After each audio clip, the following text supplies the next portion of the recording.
For African Americans, they want to be journalists for the same reasons as the rest. I wanted to be a journalist because for as long as I can remember, I always loved to read and write. Like I was this odd second grader, like reading biographies. In high school, I kind of found myself a bit more, and I did more within journalism and multimedia things, and I was like, this is for me. In high school, I learned that I wasn't going to be a professional athlete, but I love sports, and I felt like being able to talk and write about sports, that's what I wanted to do. I loved analyzing things, and I loved just being around sports and talking about sports.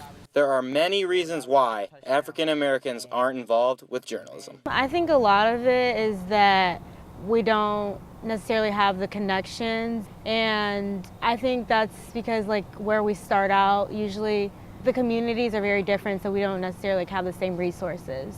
It has to do with their background and how they've grown up, because a lot of black children, they don't grow up in the nicest of neighborhoods.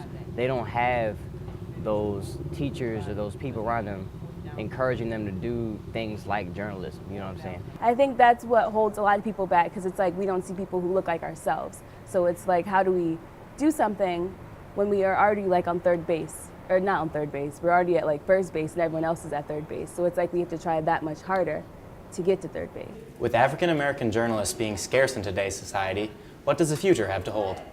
I hope like in years to come, I pray to God that there's more. I don't know how we could get more black people to get into journalism, because it's like all they see is white people. I definitely think it's going to increase, like especially over the last couple of years, everything has been changing. We have an African American president, a lot of rules and laws have been changing. We still have a long way to go, but I think everything will be like better. Reporting for WOUB News, Duncan Goldberg. Or you could attend the Pinterest party at the Athens Public Library tonight. Here's a look at today's community calendar.